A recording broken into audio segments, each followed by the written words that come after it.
Good evening. I'm Mike Perrin, the Executive Director of the Army Heritage Center Foundation. We're the Friends Group for the U.S. Army Heritage Education Center, a component of the Army War College located in Carlisle, Pennsylvania. Tonight, it's my privilege to host Leon Johnson, who retired from the U.S. Air Force with the rank of Brigadier General after 33 years of service.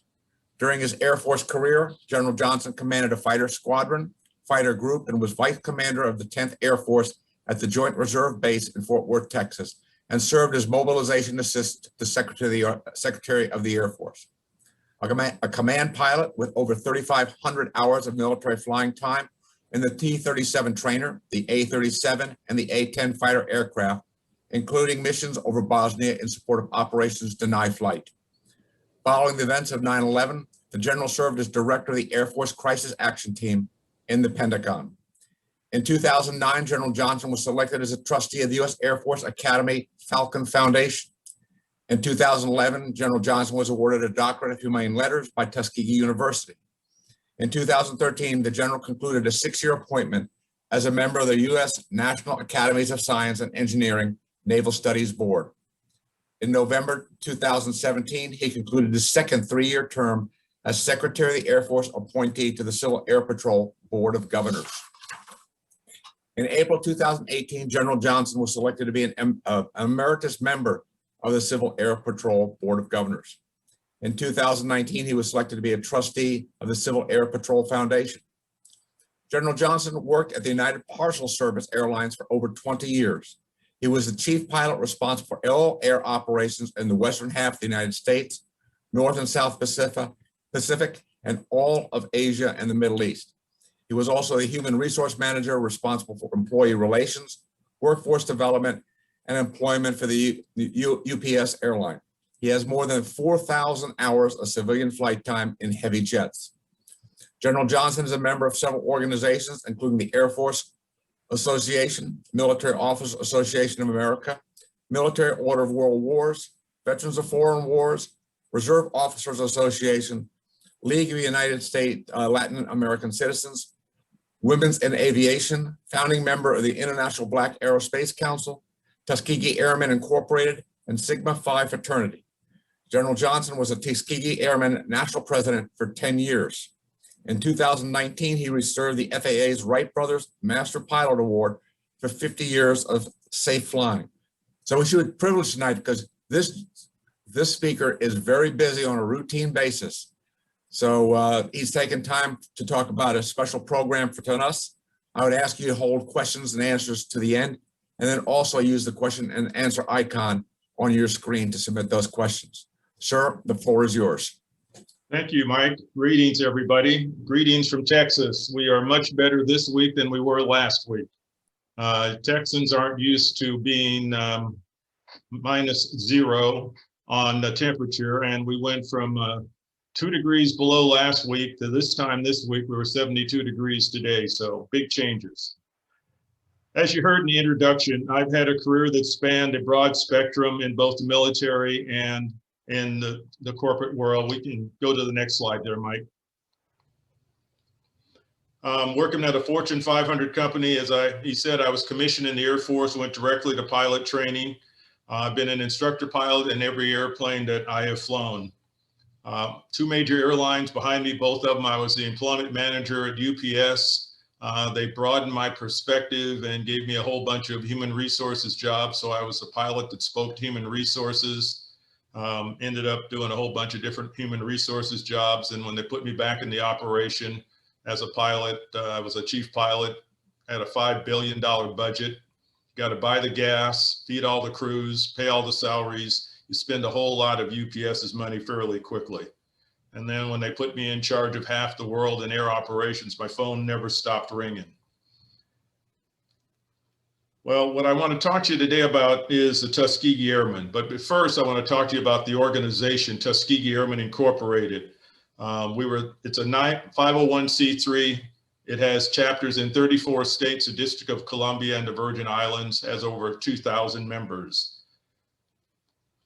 Other things I've got to do, as you can see a picture there of George Lucas in 2011. I supported the release of the George Lucas film, Red Tails, got to spend 6 months of the running around the country with my good buddy Cuba Gooding doing preview showings of the movie.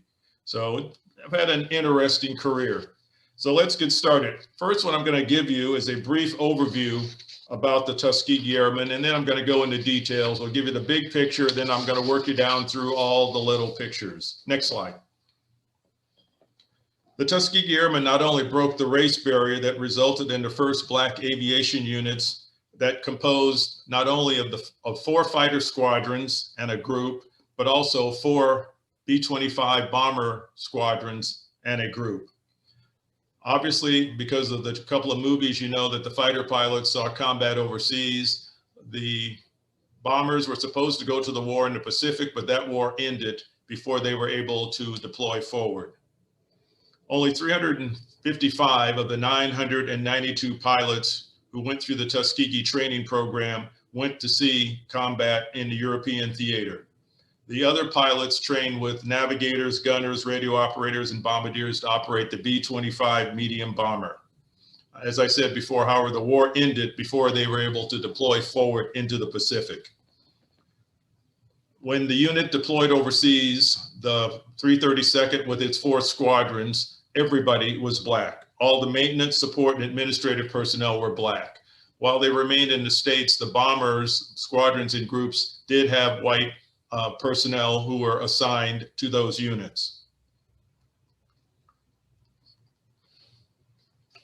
You see up here on the slide, President George Bush presenting the Congressional Gold Medal to the Tuskegee Airmen. We'll talk about that a little bit more on the next slide. Next slide, please. Sometimes recognition is late in coming to those who deserve it. On March 29th of 2008, President George Bush and Speaker of the House Nancy Pelosi officiated at a ceremony awarding the Tuskegee Airmen as a group the Congressional Gold Medal, the nation's highest and most distinguished civilian award. The trick here, folks, is while everybody who was in attendance that day received a replica of the Congressional Gold Medal, our country only ever produces one of the medal and they keep it. So there is replicas available from the US Mint, but the original, the only one that was pressed by our government, is in the Smithsonian.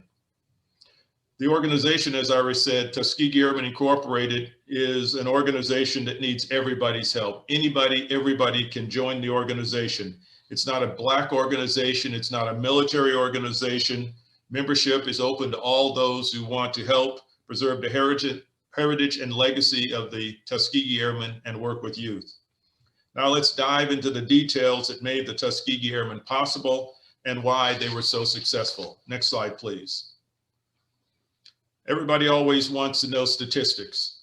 Over 16,000 men and women, white and Black, are considered documented original Tuskegee Airmen. Of that number, approximately 300 are still alive. And I say white and Black because by the Tuskegee Airmen Incorporated definition, if you were assigned to a Tuskegee Airmen unit between 1941 and 1948, you are a documented original Tuskegee Airman. Over 2,500 individuals entered the flight training program, resulting in 992 graduating from pilot training, and of that number, less than 30 are still alive.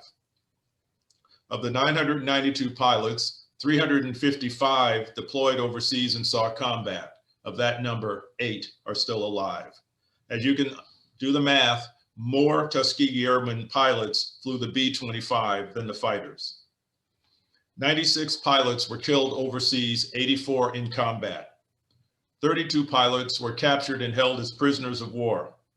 4 enlisted personnel died while overseas.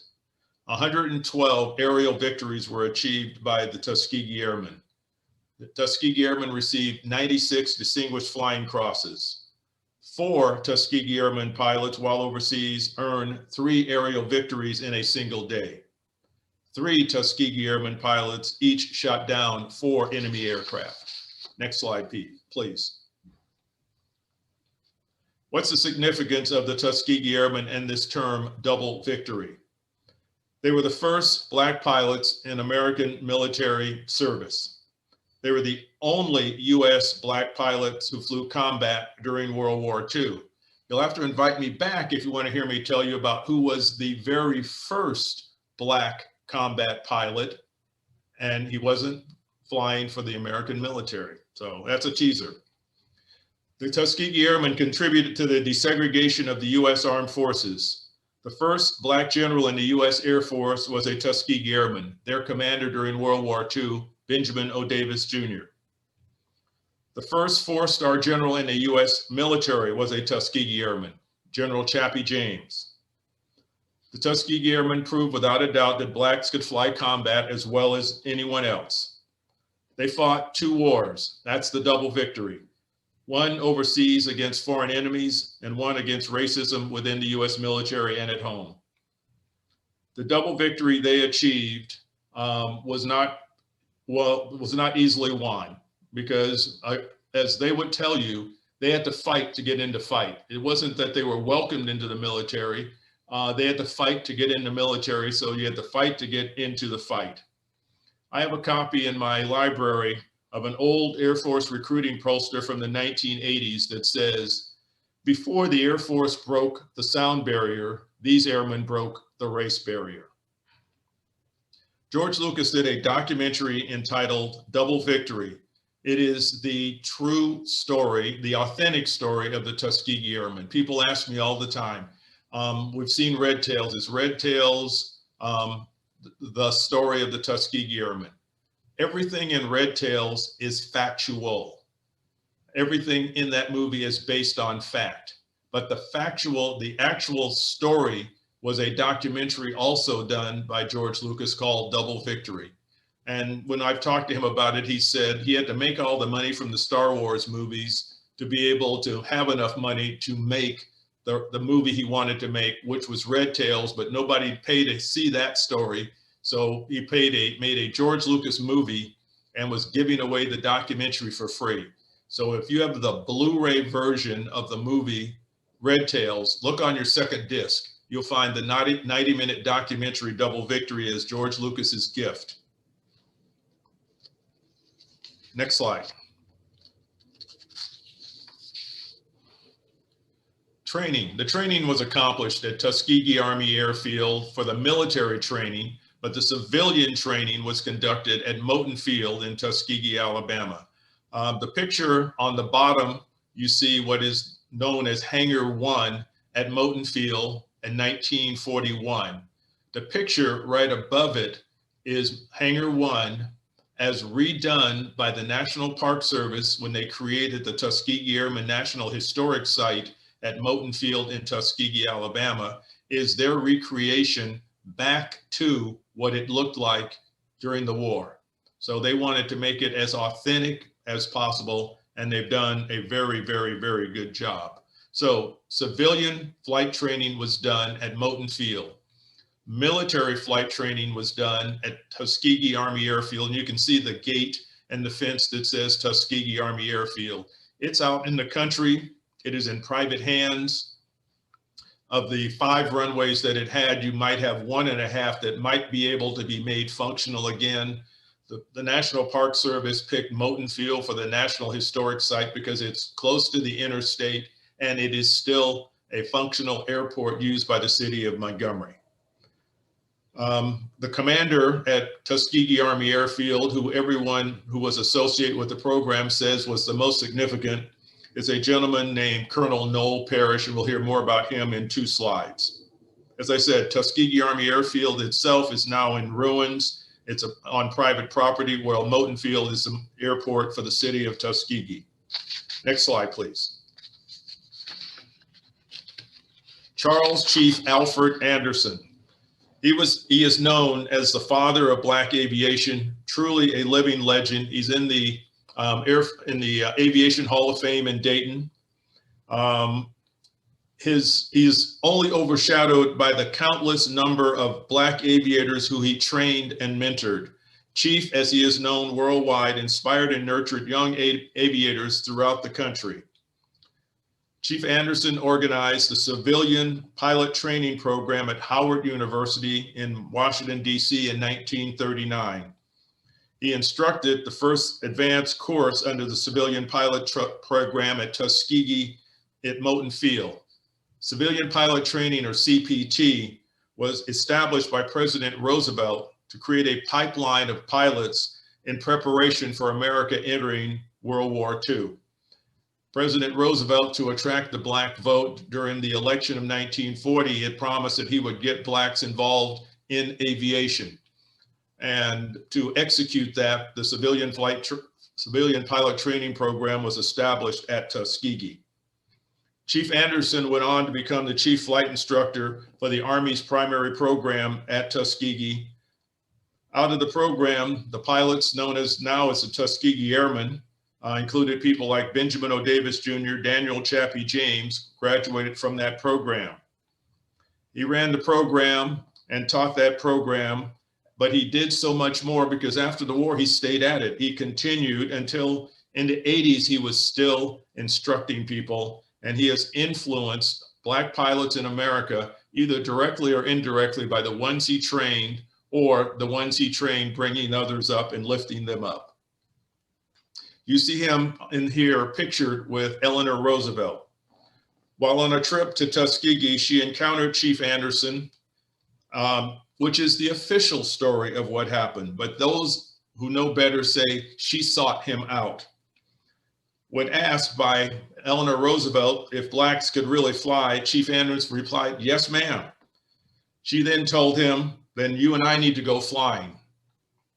The Secret Service were not happy, should we say the least, made a call to the White House and were told by the president, if she says she's flying with that gentleman today, then she is going to go flying with him. They flew for about 40 minutes, and after they were on the ground, she insisted that the picture be taken. Many feel her action and the picture jump-started military flight training for the Tuskegee Airmen. No stranger to aviation, Eleanor Roosevelt had previously flown with Amelia Earhart. Next slide, please. As I said earlier, Colonel Noel Parish was known as the best commander ever at Tuskegee Army Airfield and the one who caused the program to be successful. Remember, this was an experiment meant to fail. And so they put it at Tuskegee because basically nowhere else in the country could they find a place to put it. And they felt that it was an experiment meant to fail. They put it somewhere quiet, let it do what it was going to do and be over, and they could move on. Colonel Noel Parish made a difference. What the airmen will tell you who went through the program was Colonel Parish did what the previous commanders did not do. They made the program fair. Parish stayed in command at Tuskegee Army Airfield until the end of the war and departed in August of 1946. During the time that the war was winding down, the debate on integrating the US military heated up. Virtually all commanders submitted reports claiming that blacks took too long to train and performed more poorly than whites. Parish was one of the few who did not do so. Parish pointed out instances that showed blatant discrimination that occurred against black airmen during the war, such as when there was a shortage of white bomber pilots in Europe. White fighter pilots who had returned from the war were retrained and sent back to war to replace them when there were fully trained black bomber crews already available that could have been used. Parish also commented, and I will quote him here, "It is a discouraging fact that officers of the Army Air Force whose scientific achievements are unsurpassed and whose scientific skill is unquestioned in mechanical matters and in many personal matters should generally approach the problem of race and minorities with the most unscientific, dogmatic and arbitrary attitudes. Whether we like or dislike Negroes, they are citizens of the United States having the same rights and privileges of other citizens." That was a pretty bold statement for the time. The highest award given each year at the Tuskegee Airmen National Convention is the Noel Parish Award. It's given to the person who has had the most significant contributions to the organization during the year. It is funded and until recently presented by his widow, Florence. Her son now does the presentation. We lost Miss Florence in the fall of 2020, and we all miss her. She was a wonderful lady. Next slide, please. Members of the first graduating class, the class had 16 that started, but because of artificial constraints on how many could graduate, only 5 graduated. You see here, Captain Benjamin O. Davis, Lieutenants Lemuel Custis, George Spanky Roberts, Charles DeBow, and Mac Ross. Next slide, please. Okay, phases of training. We talked about the civilian pilot training program that was conducted at Moton Field, and they flew Piper Cub aircraft. Then they went to primary pilot training, also done at Moton Field, flying the PT-17 and the PT-13 and PT-19 biplanes. Basic military flight training took place at Tuskegee Army Airfield, along with the advanced flight training. In the advanced flight training, they flew the AT-6, and then in transition pilot training, they flew the P-40 and the B-25. You see that top row, Captain Matt Quay. He's a U.S. Air Force instructor pilot. He is an avid aviator. He restores airplanes and just because he can. And one of his restoration projects, he discovered that the airplane that he was restoring had been flown by the Tuskegee Airmen at Moton Field. He and his wife determined that they were going to finish the restoration. They flew that airplane on the air show circuit for about 1.5 years. And then they decided that that airplane needed to be seen by all of America. So they flew it from the West Coast through America, making stops along the way. Our Tuskegee Airmen Incorporated convention that year was in Washington, D.C., at the Gaylord across the Potomac from National Airport. Got the FAA to agree that he could fly the airplane up the Potomac, orbit the convention site, and then flew the airplane across town, landed at Dulles, and taxied it and donated it to the Smithsonian. So you can see that airplane today in the Smithsonian Museum on display. Great gentleman, great act of charity to donate that airplane that he and his wife spent their money to restore. Next slide, please. The 99th Pursuit Squadron. The Tuskegee Airmen First Fighter Squadron was the 99th Pursuit Squadron, later to become the 99th Fighter Squadron. In January of 1941, the War Department created or established the 99th Pursuit Squadron to be trained, obviously, in the segregated Tuskegee Army Airfield.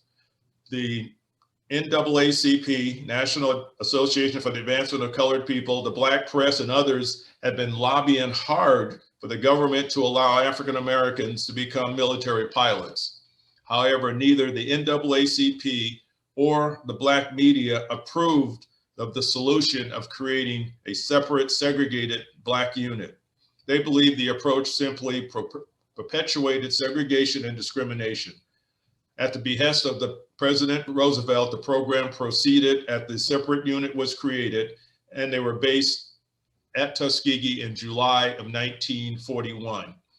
We use the term Tuskegee Airmen a lot, but I will tell you the term Tuskegee Airmen did not occur until 1975, when Tuskegee Airmen Incorporated was organized.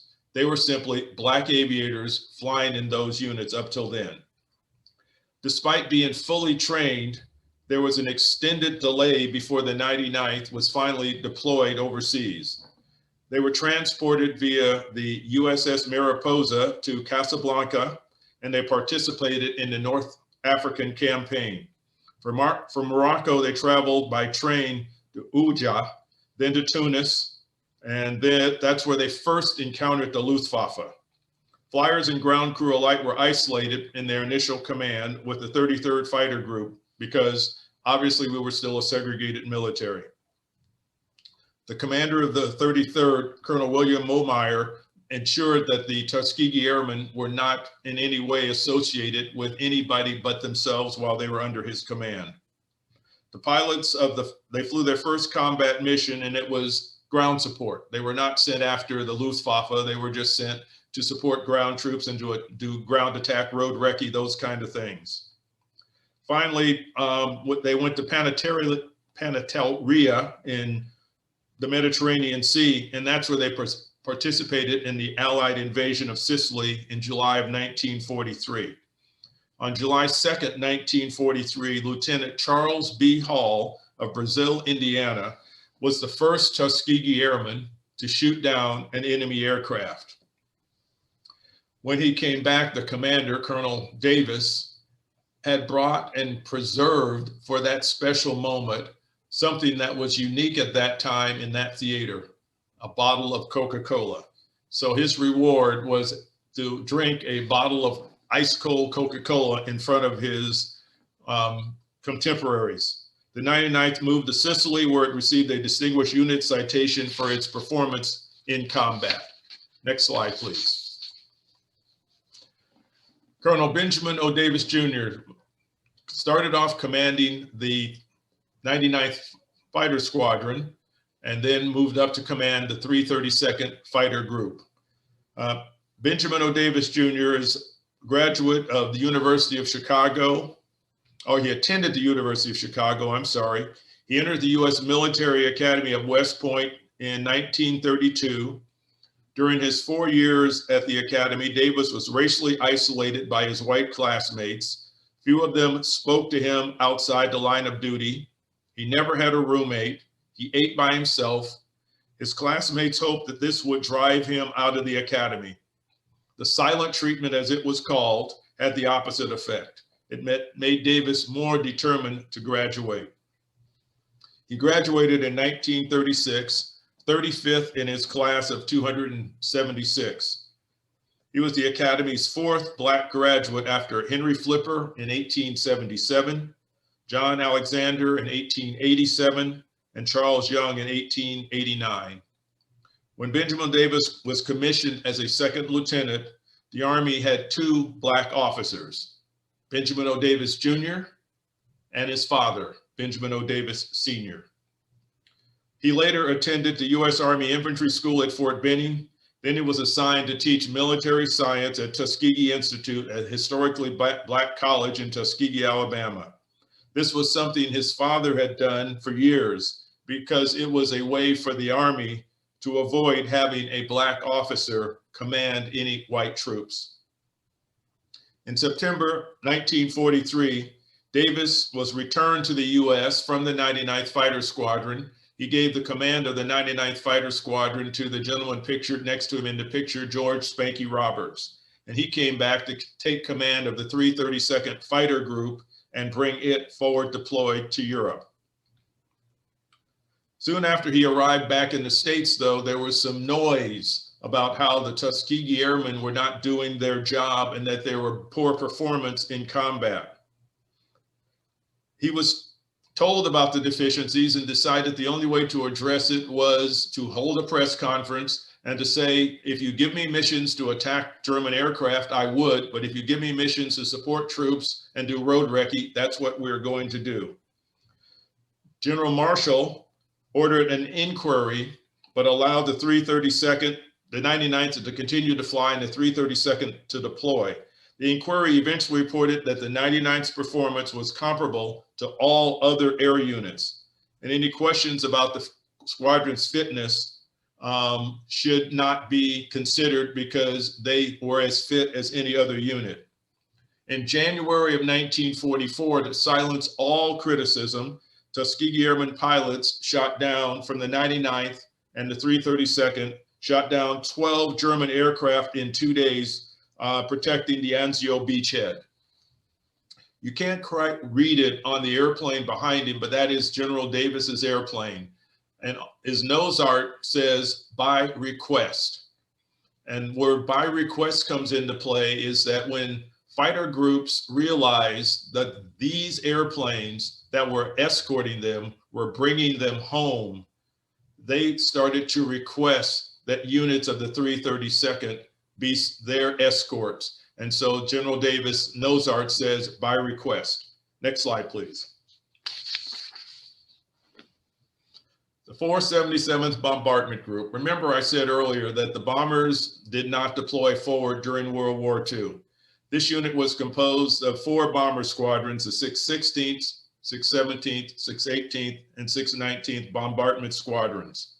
They flew the B-25 medium bomber, obviously the crew of 2 pilots, radio operator, navigator, bombardier, and gunners.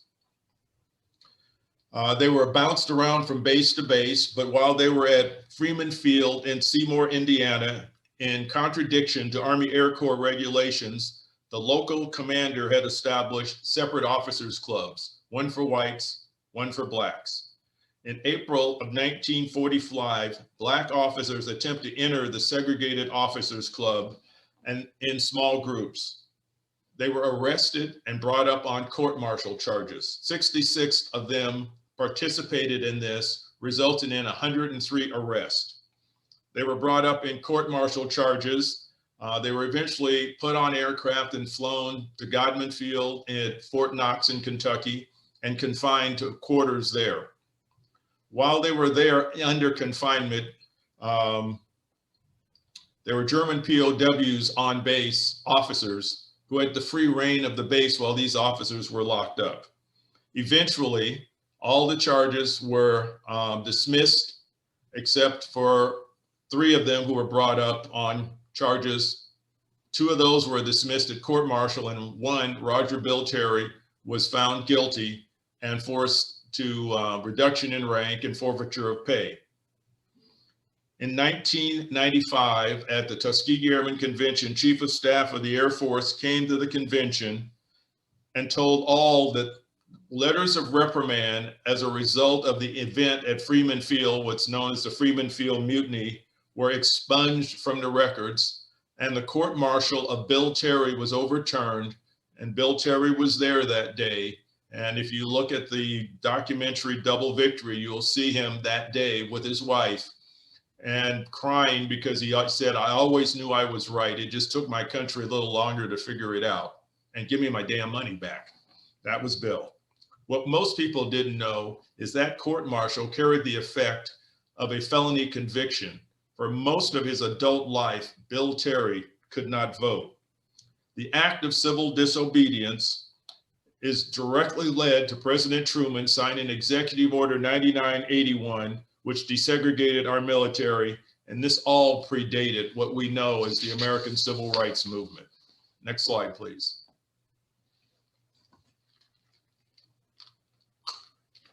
The 332nd Fighter Group, composed in the end of 4 squadrons, but initially it only had 3. When it first deployed, the 99th was not assigned to them when they first arrived in Italy. The 99th was initially equipped when it deployed with the P-40 Warhawk. The 332nd, with its 3 squadrons, the 100th, the 301st, and the 302nd, was initially equipped with the Bell P-39 Aero Cobra. They had that in March of 1944. Later, they switched to the Republic P-47 Thunderbolt for about 2 months from June and July of 1944. And then finally, they moved obviously to the airplane most associated with the Tuskegee Airmen. In July of 1944, they got the P-51 Mustang. When they painted the tails red, and why would they paint the tails red? If you're in aerial combat and you want to know who's a good guy or who's a bad guy, you need something that you can see and quickly recognize who they are. And the red tail was what they determined they wanted to paint on their airplanes as a way for internal recognition in combat. It also helped that the bomber crews could tell who they were. And that's when the bomber crews were saying, "We want those guys with the red tails escorting us." Didn't know who they were. At 25,000 feet with oxygen mask on and goggles on, they can't tell whether you're white or black. What they could tell were these guys were bringing us home, and that's who I want. The spirit of the Tuskegee Airmen units from World War II is alive and well in the hands of the active duty, the Air Force Reserve Command, and the Air National Guard. Now in Jordan, the 332nd Air Expeditionary Wing was deployed at Joint Base Balad in Iraq, overseeing a constant rotation of individuals who considered themselves the forward deployed presence of the Tuskegee Airmen today. Fighters from the 332nd escorted and flew fight air cover over the last convoy as it exited Iraq. The 301st Fighter Squadron at Tyndall Air Force Base in Florida, the 477th, which was the bomb group, which is now a fighter group, and the 302nd Fighter Squadron in Alaska are the only Air Force Reserve units to fly and maintain the most sophisticated fighter in existence, the F-22 Raptor. The 100th Fighter Squadron of the Alabama Air National Guard fly the F-16 Fighting Falcon and have been picked to fly the F-35. The active duty 99th Flying Training Squadron at Randolph Air Force Base in Texas flies the T-1 Jayhawk trainer. So Air Force Reserve, Air National Guard, and active duty Air Force have maintained the spirit of the Tuskegee Airmen with all four of their fighter squadrons, their fighter group, and they converted the 477th from a bomber to a fighter group, and they're all flying and defending and carrying on the legacy of the Tuskegee Airmen today. Next slide, please. June 1944 was a very critical month. That was the month which they went from 12th Air Force as their overhead organization to 15th Air Force. And that's when they began escorting bombers into enemy territory, including Germany. That's also when they switched from the P-39 to a more capable P-40 airplane, P-47 airplane. And they moved to the base in Ramitelli, Italy. Next slide, please. July, also a very critical month. That's when the 99th Fighter Squadron joined the 332nd. So you had all four squadrons, the 100th, the 301st, the 302nd, traded in their P-47s and moved up to the P-51. So everybody's now flying P-51s. You got the Red Tails. The 332nd, with its 4 assigned squadrons, was the largest fighter group in the theater. They had the ability to generate over 100 P-51s in a mass launch. Next slide, please. Bomber escort record. There was for a while a lot of controversy here. The controversy I worked out, and when I was the national president of Tuskegee Airmen Incorporated, working with the Air Force Historical Agency, we went through, searched all the records because there was a rumble that the Tuskegee Airmen never lost a bomber. That is not true. On 172 of 179 bomber escort missions for 15th Air Force, they did fly without losing a bomber, but on 7 missions, they lost escorted bombers to enemy fighter aircraft. The total escorted bombers shot down by enemy aircraft was 27. The average number of escorted bombers shot down by enemy aircraft for other fighter groups in 15th Air Force was 46. So they were by far the best bomber escort unit to hold off enemy fighters from getting to the bombers. And as you would understand, because General Davis made this point, or Colonel Davis then made the point to his airmen, stay with the bombers. Every time a bomber went down, you lost 9 or more Americans. So the mission that they were assigned was to protect the bombers and not become aces. Next slide, please. Possible source for the never lost a bomber was a story that was printed in the Chicago Defender, which was a black newspaper, that says it flies its 200th mission without loss of a bomber. That's where the story probably got started. But again, it was undefined. And when you look at when they were flying, what support, when they were 15th Air Force, they had, again, as I said, 7 missions where they did lose a bomber. Next slide, please. This is the iconic mission, the 24th of March, 1945. It's the longest bomber mission ever flown by 15th Air Force. It was the only bombing mission that 15th Air Force ever flew to Berlin. Mighty 8th Air Force in England was the primary unit that did the missions to Berlin. But this was the one mission on that day. On this day, 3 Tuskegee Airmen each shot down a German jet. They were Lieutenants Roscoe Brown, Earl Lane, and Charles Brantley. They were not the first American pilots to shoot down German jets. For this mission, they earned the Distinguished Unit Citation. It was their third Distinguished Unit Citation. It takes a team for things like this to happen. And the night before the mission, a thing occurred called the Great Train Robbery. The P-51 had pretty darn good range. You could go, 1,000 miles. But if you really wanted to go all the way to Berlin and back, it needed drop tanks. They didn't have any drop tanks.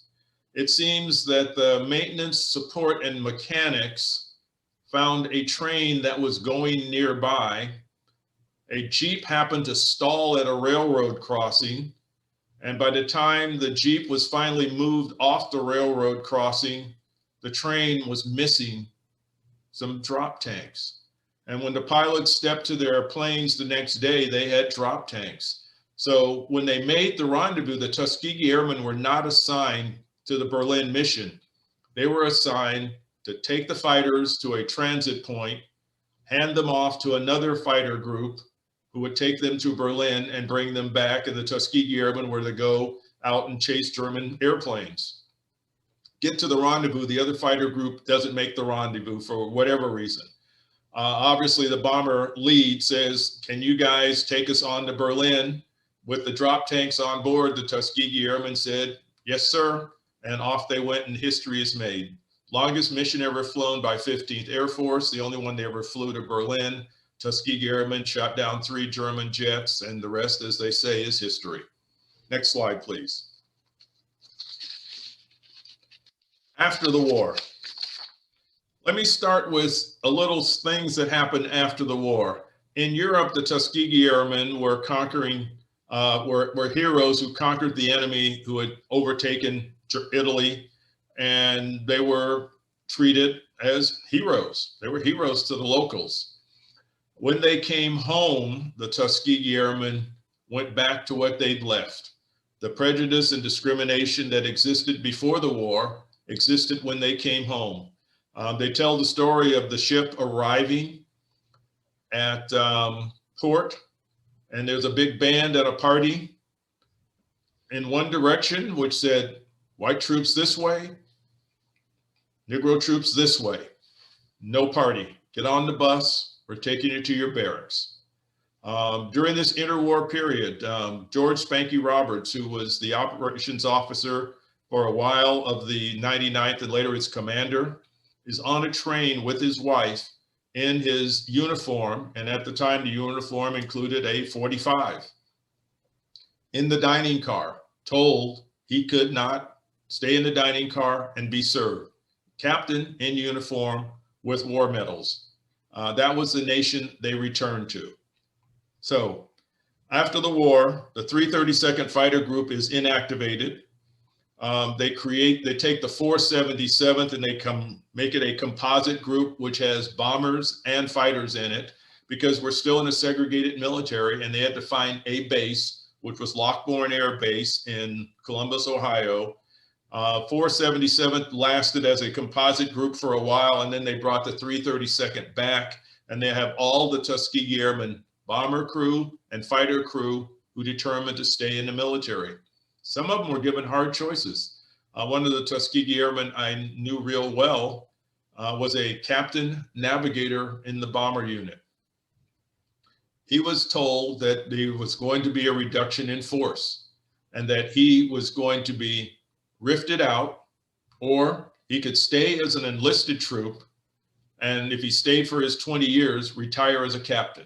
He chose the latter, and that's when I met him. He was an enlisted troop that lived me on base at Vandenberg Air Force Base, who had navigator wings. Didn't make any sense at the time, but as I later learned his story, he was not alone in that kind of thing. So the group there, the 332nd, was the largest group by far of any group in the Air Force. When President Truman signed Executive Order 9981 desegregating our military, all those folks, it was a bittersweet moment. They will tell you they had been together, many of them, since 1941. They'd been together for 7 years, and now they were being slung all over the Air Force. Europe, Asia, United States, all over, and that they'd grown to like being a unit of themselves, but now they were part of the big Air Force. The 332nd at the Air Force had their first ever weapons meet at Las Vegas on the 2nd of May of 1941. The 332nd group sent a team. B.O. Davis, as only B.O. Davis would be, told his team as they launched to go out for the gunnery meet, if you don't win, don't bother to come back. Well, obviously with that kind of pressure, the team came through and they won the competition. You can see them there with the trophy. However, the 332nd was never recognized as the winner until 1945. I'm sorry, until 1995. If you look at any Air Force documentation before that, it says winner unknown. So 46 years after winning the meet, they finally gets resolved. Here's how it happened. My historian at Tuskegee Airmen Incorporated, a lady named Nellie Orr, heard that the trophy for the 332nd was somewhere. So she started doing her research, and with her skills and ability, she found the trophy. It took her 6 days to find it in storage at Wright-Patterson Air Force Base Museum. She asked why it was not on display, and she told them, well, we got a lot of stuff to put on display, and we only put display items of importance, and this trophy will never be on display. You got to know Zellie Orr. The trophy is now fully on display at Wright-Patterson Air Force Base after 55 years. That's the rest of the story of what happened after the war. Next slide, please. Post-war accomplishments of the Tuskegee Airmen. Benjamin O. Davis Jr., after World War II, commanded a fighter wing in the Korean War, was promoted to Brigadier General in 1954. In 1959, he became the first African-American officer to reach the rank of Major General in the Air Force, and was promoted to Lieutenant General in 1965. Along the way, many of the officers who had silenced him at West Point had to work for him. That had to be a little uncomfortable for them. After retiring in 1970, he was named Director of Civil Aviation Security in the United States Department of Transportation. In that post, he devised and coordinated measures that effectively ended a wave of aircraft hijackings in the United States. He helped create what we now know as the Sky Marshal Program. He went on to become the Assistant Secretary of Transportation in 1971.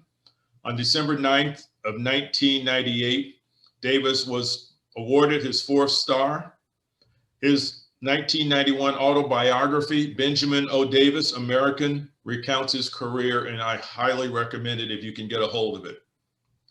The next, Coleman Young, was part of the Tuskegee Airmen event known as the Freeman Field Mutiny at Freeman Field in Seymour, Indiana in 1945.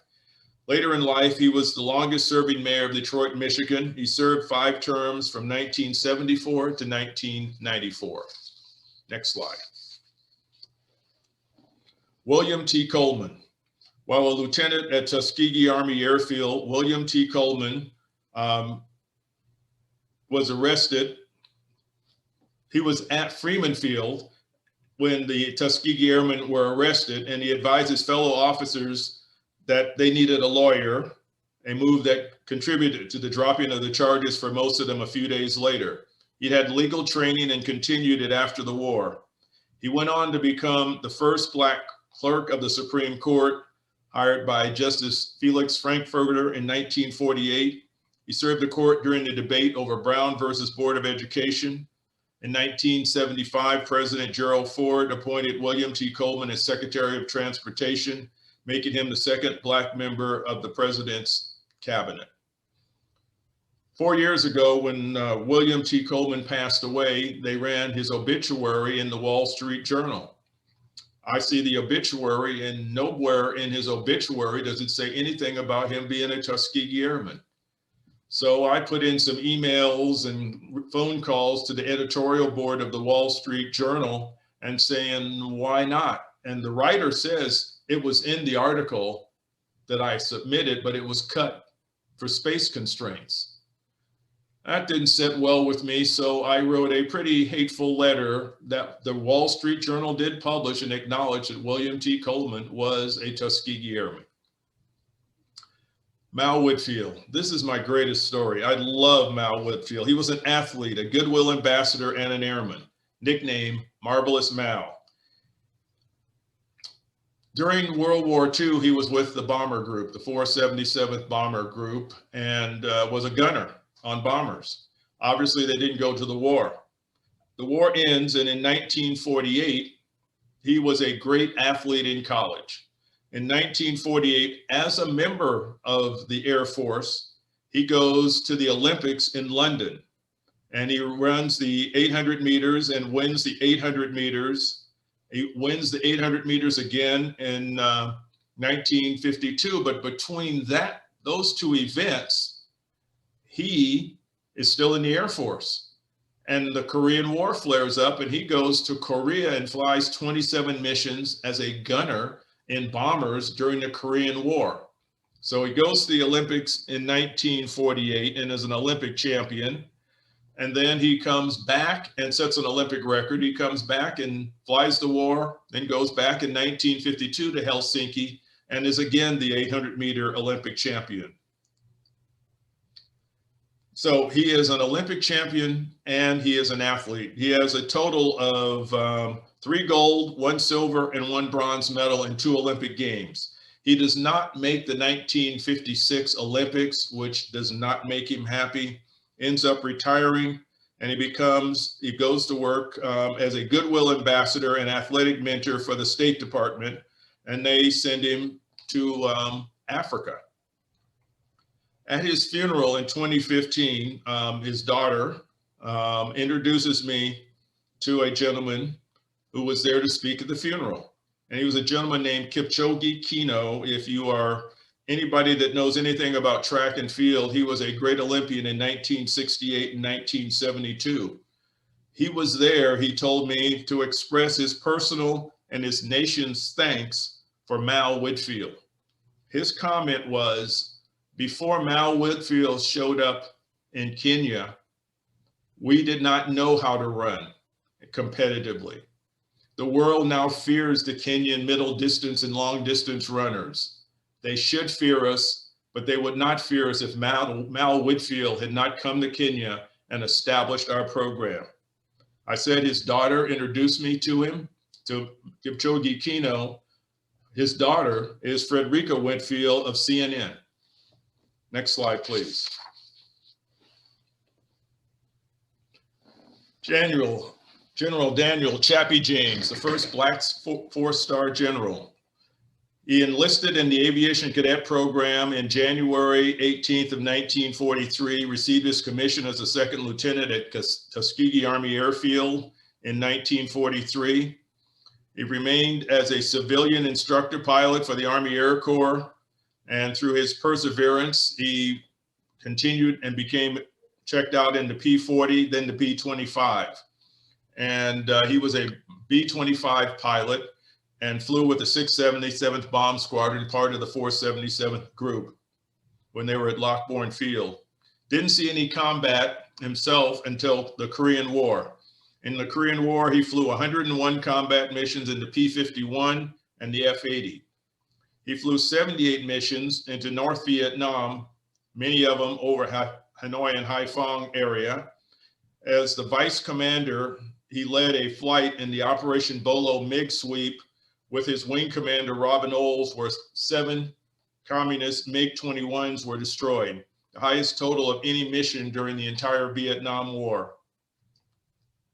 He was later transferred to Wheelus Air Force Base in Libya in August of 1969, and he was the commander of the 72nd Flying Training Wing.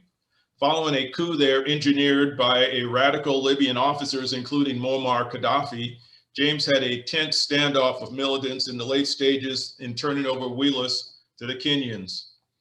He was determined not to be pushed off the base before the turnover date, but Gaddafi and his gang had other ideas, and they started running half tracks through the military housing area at high speed.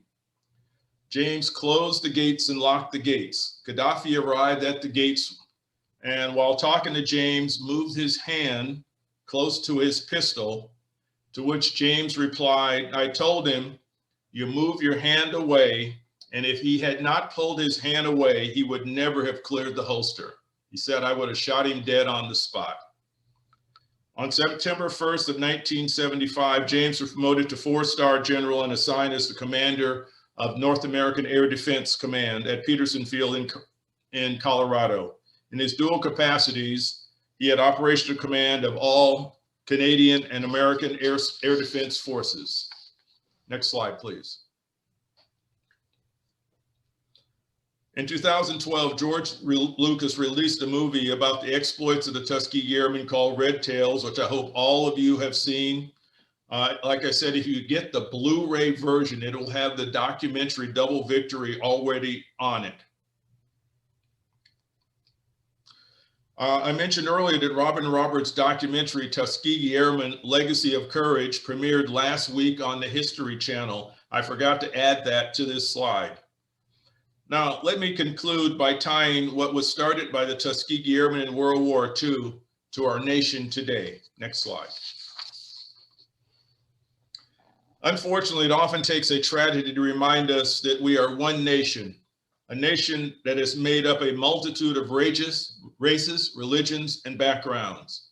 On 12 October of 2000, while at anchor refueling offshore in Aden, a port in Yemen, the USS Cole was attacked by 2 Al-Qaeda homicide bombers. I use that term intentionally. If you want to be called a suicide bomber, make a sign, stand up in front of a camera in the middle of a field and blow yourself up. If you go out with the intent to kill others, you are not a suicide bomber, you are a homicide bomber. These homicide bombers sailed a small boat next to the destroyer and detonated between 400 and 700 pounds of high explosives. The blast created a 40 by 60 foot hole in the port side of the ship. Next slide, please.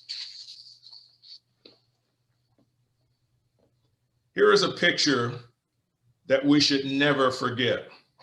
On the 12th of October, while it was refueling, these people are the crew of the Cole.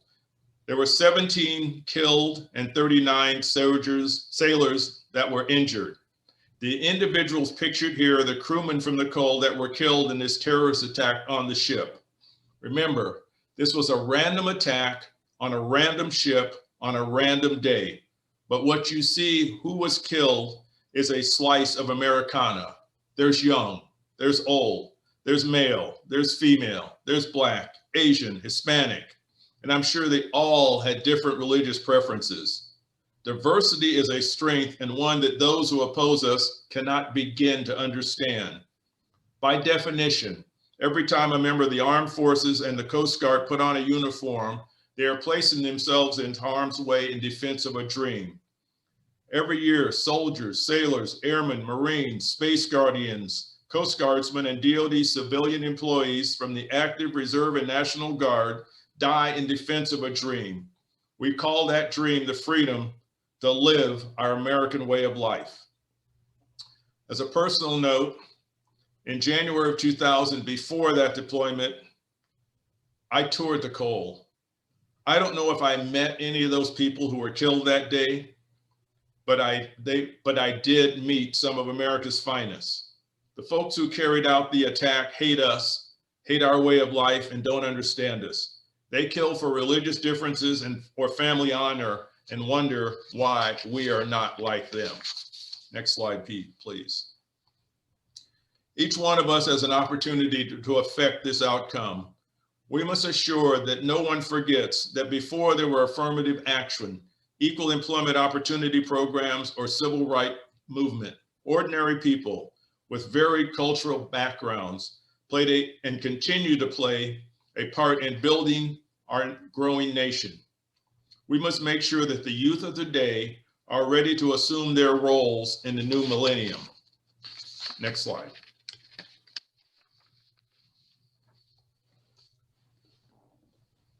What will all this mean to you and me? It means that we still have a lot of work ahead of us. Our nation still battles equal issues of equity of pay between men and women in the workplace. Hate crimes still occur across the country, from the streets in New York City to the freeways of Los Angeles to the Holocaust Museum in Washington, D.C., to the bombings in Oklahoma City. These events tear at the fabric that binds us together. In America, sacrifices by individuals and groups has carried us from our inception as a coalition of colonies to dominant world power. Our heritage is rich with ordinary people from diverse cultural backgrounds who made a difference. Many of these individuals were not allowed to participate fully in our democratic processes, yet they gave all, including their lives, to make our nation a better place to live. They sacrificed, fought, and died in order to preserve a more perfect union. Thank you for listening to me today. We're going to have a brief video segment, and then we'll take your questions. If technology works, I'd like to share a video that was put together by the folks at Lucasfilm. It takes Star Wars and Red Tails, both done by George Lucas, combines really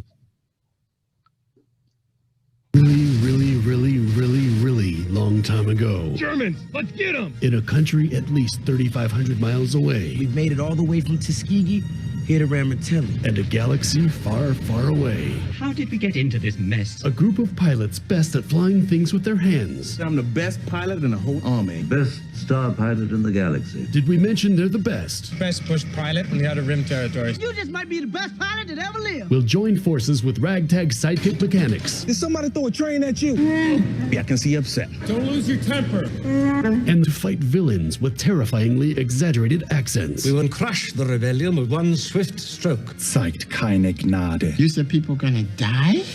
Now, to fight an enemy with a penchant for intimidating helmets, they must arm their anti-aircraft/anti-spacecraft guns. I got him! Like ducks in a row. Great kid, don't get cocky. No time for celebration. And speaking of celebrations, they'll still find time to laugh it up in underground caves with poor lighting and a very diverse multicultural population. And y'all got the nerve to call us color.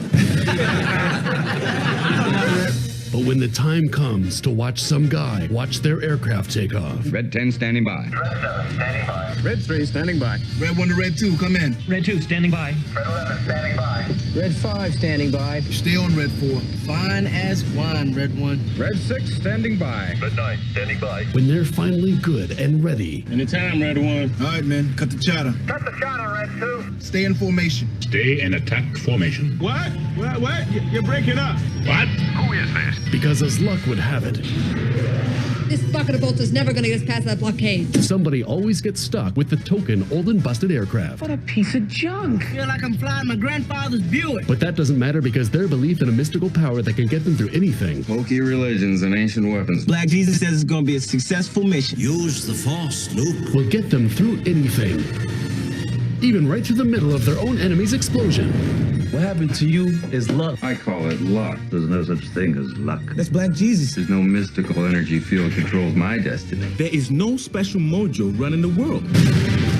But one thing is certain. Never tell me the odds. Eventually, they will have to go up against really big guns, mounted on something so poorly constructed, Look at the size of that thing. Would you look at that? it will only take one. Come on, one shot. Negative. Make that 2 tries One more pass. to completely annihilate it.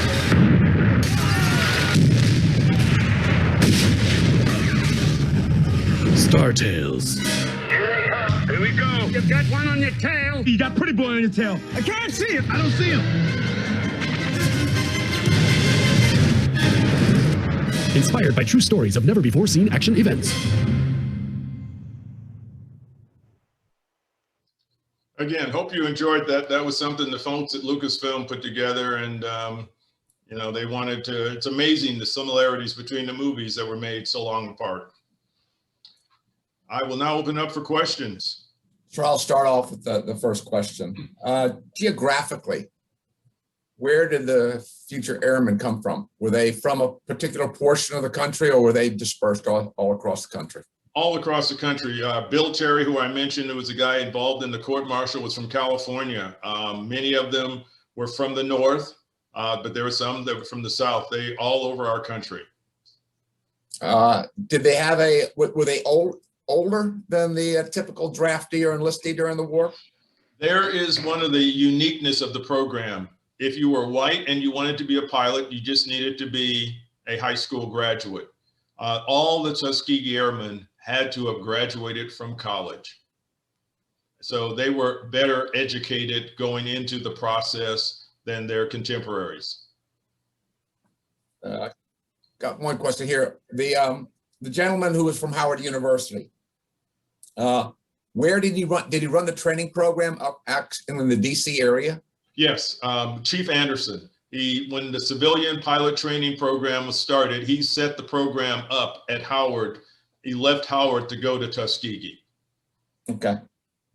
So we don't have any other questions. I'm waiting to see if some more pop up, but we don't have a lot of questions. I think you covered your topic exceedingly well.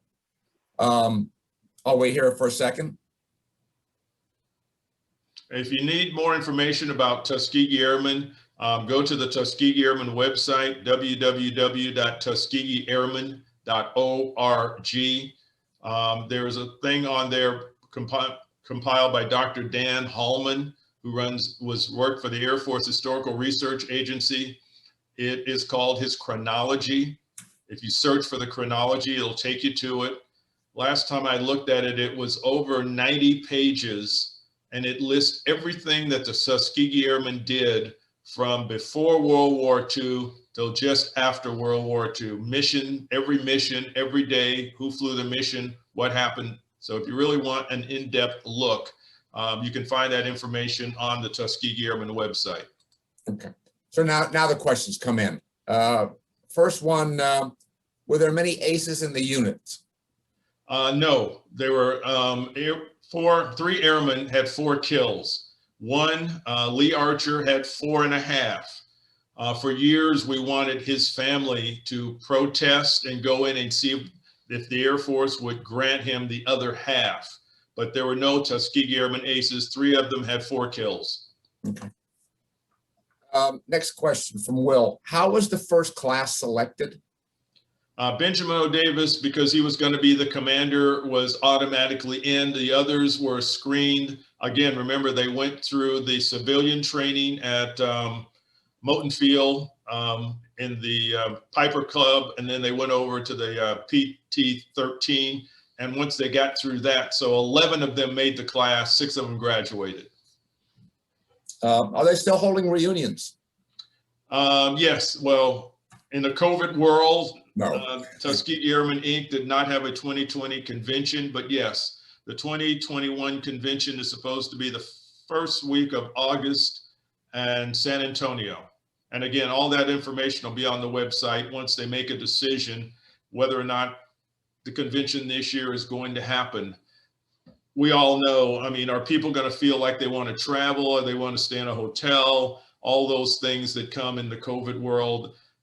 It's a 50-50 whether or not the convention happens this year. I will say, if it does, before I stepped down as president, I had invited General Brown, the new Chief of Staff of the Air Force, to come to the convention, and he had accepted. So if the convention comes off, you will be able to hear from the new Chief of Staff of the Air Force, General Brown.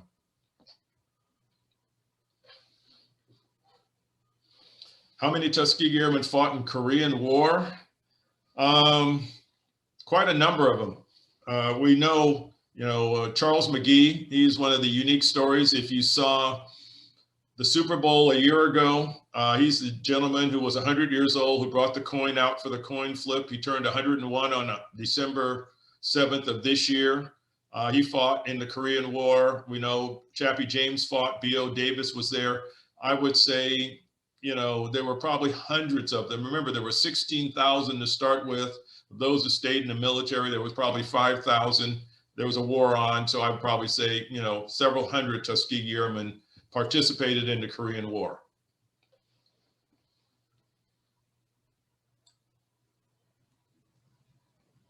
Special Italian recognition. This is a unique story. My wife and I like to go on cruises, and we've come in contact with a gentleman who is a captain on Regent Seven Seas Cruise Lines, who's from Sicily. His father was there during World War II and has told him stories about the Tuskegee Airmen. And 4 years ago, I was in Europe with the Secretary of the Air Force for an event to honor the Lafayette Escadrille, the Americans who flew for France during World War I. And during the after event, people were coming up and talking, and one of them talked about how they tended the grave of an airman who died in Italy. We didn't know where the airman had died at, and this lady's been tending his grave. I mean, so yes, there's special recognition for, you know, especially around the areas of Ramatelli, Sicily, where they saw active combat. Okay, what do you see as the greatest legacy of the Tuskegee Airmen? The greatest legacy of the Tuskegee Airmen is for all Americans. Their actions, both overseas and at home, led to the desegregation of the American military. This was before there was a civil rights movement. So their legacy is they fought to get in the fight, they were successful in the fight, and they opened the doors for all of Americans. And they've made a difference that all of Americans can participate in and appreciate. We are a better society. That whole reason I end my presentations with the presentation about the piece about the coal is that diversity is a strength that we did not leverage like we could during World War II. We leverage it today, every day, in every way we can in our military.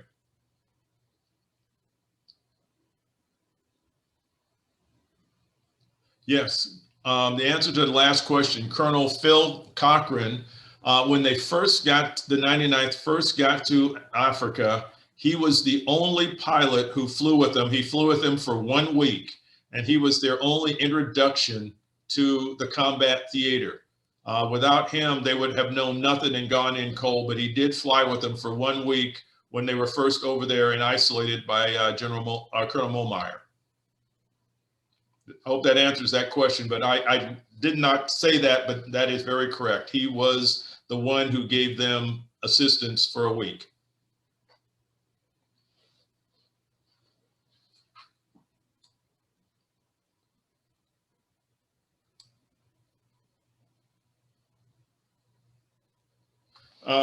Bittersweet.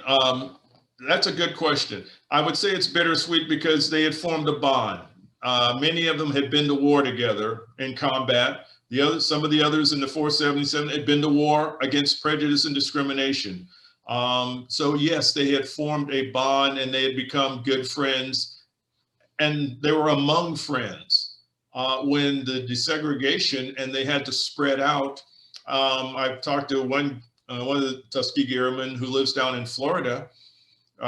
He went to Japan and he said, I was the only black face on base. And gone from being around your friends to being alone can be very, very difficult. And so it was bittersweet. It was the right thing. It needed to happen. But it's the way it was. I mean, I always say, you know, I tell the story about Tuskegee Airmen. When I was in high school in Southern California, there was a young lady I took to the junior and senior prom. Didn't think anything of it. Again, her father had navigator wings, but I was too young to understand what that difference meant. Go forward about 15 years, I'm at the Tuskegee Airmen Convention in Los Angeles, and she comes up and she says hi, and we get back together and talk. I hadn't seen you in 15 years. What are you doing here? Well, my father's a Tuskegee Airman. Wait a minute, you never said, I've known you for 3 years in high school and you never said a word about it, because they were Americans who fought in the war. They didn't consider themselves to be any different than any other American, except that they had to fight to get into that fight. So he was a Tuskegee Airman. I knew him and never knew anything. He never said a word about it. Until the organization was formed in 1975, the term Tuskegee Airmen didn't exist. They were just airmen who had flown in these units and participated in the war in whatever capacity. So I want to thank you once again. This is an important story, and I'm glad the Tuskegee Airmen have such a strong advocate in you and making sure their story gets heard. And I also want to thank you for telling a story that really is the story of our armed services that have always served as an integrator of new ethnic groups and racial groups as they come in the country, be they Irish during the Civil War, Italians, Jews, Puerto Ricans, that our services have always been the lead in one sense in the nation's effort to include all the people of our nation. So thank you for a great story on the Tuskegee. And thanks for reminding us of the diversity of our armed services and how important that is for our nation. Thank you. Appreciate the opportunity. Look forward to hearing that other story someday, sir. You let me know. I'll tell you about Eugene Bullard. Okay. I'll have to look him up a little bit and we can schedule another talk in the near future then. Okay, sir? Sounds good. Take care. Okay. Thanks, sir. Bye. Stay safe out there, everybody.